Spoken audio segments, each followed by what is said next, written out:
Bismillahirrahmanirrahim. Bismillahirrahmanirrahim. Subhanalladzi asra bi abdihi lailan minal masjidil haram ilal masjidil aqsa. Bada Allah bisubhan. Allah memulai ayat tersebut dengan kalimat subhana. Kenapa kok Allah pakai subhana?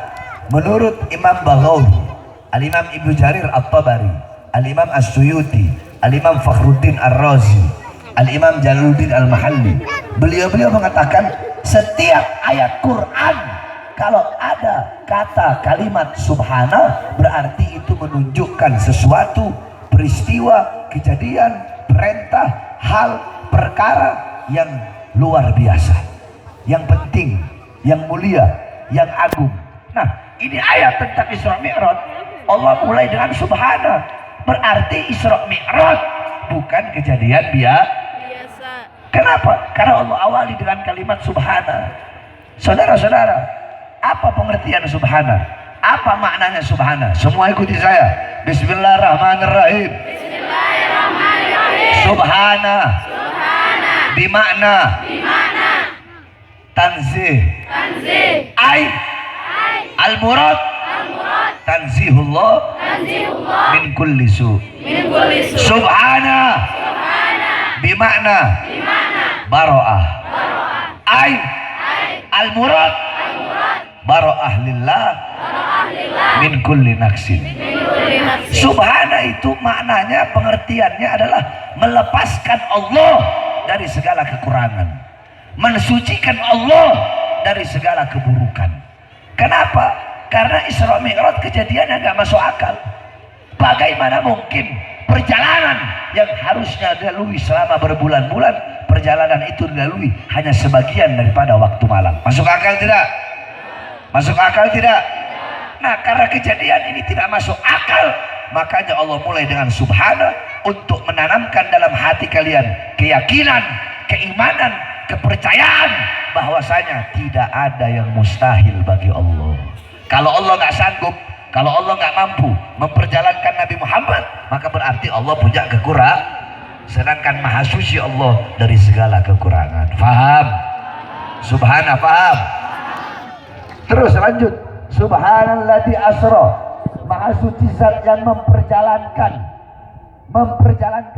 Kalau ada yang mempermainkan, berarti ada yang dipermain. Kalau ada yang memakan, berarti ada yang dimakan. Jadi kalau ada fa'il, ada maf'ul bih, kan begitu. Nah, di sini asra, memperjalankan. Jawab yang keras. Yang memperjalankan siapa? Allah. Siapa? Allah. Siapa? Allah. Terus yang diperjalankan siapa? Siapa? Siapa? Berarti maknanya apa? Maknanya Isra Mi'raj bukan kemauan Nabi Muhammad, bukan keinginan Nabi Muhammad, karena Allah yang memperjalankan, bukan Nabi Muhammad yang jalan sendiri. Paham? Terus kenapa kok Allah memperjalankan Nabi Muhammad? Kenapa Allah ingin berjumpa dengan Nabi Muhammad? Dua alasan. Pertama, Allah rindu ingin berjumpa dan bertemu dengan baginda Nabi besar Muhammad. Yang kedua, pada tahun tersebut adalah Amul Hazn, tahun kesedihan bagi Nabi. Kenapa? Paman yang beliau cintai, Abu Thalib, paman yang mengurus beliau, kafiluhu, yang mencintai beliau, yang menjaga beliau, yang mencintai beliau melebihi kecintaan kepada anak-anaknya, Abu Thalib wafat di tahun tersebut. Sayyidatuna Khadijah, istri yang beliau cintai, istri yang setia, istri yang mengorbankan nyawa, jiwa, harta, semua hartanya habis untuk perjuangan Islam. Seorang istri yang sampai-sampai berkata sebelum wafat, wahai suamiku, kalau nanti aku mati, engkau butuh uang, engkau butuh dana, engkau butuh dinar, butuh dirham untuk perjuangan Islam, sedangkan kau tak punya uang, maka gali kuburku, ambil tulang-tulangku, engkau jual untuk perjuangan Islam. Sayyidatuna Khadijah dan Abu Thalib wafat di tahun yang sama, sehingga tahun itu dinamakan tahun ke-9. Nah, Allah ingin menghibur Nabi Muhammad SAW, makanya Allah hibur dengan perjalanan Isra wal Mi'raj. Paham? berarti asro memperjalankan, berarti Allah yang memperjalankan Nabi Muhammad, bukan kemauan Nabi untuk berjalan sendiri. Paham ya? Subhanalladzi asro bi abdihi, abd, maha suci zat yang memperjalankan hambanya. Al abd, hamba di sini adalah hamba yang utuh, dengan jasad, bil jasad waruh, dengan jasad dan juga ruh.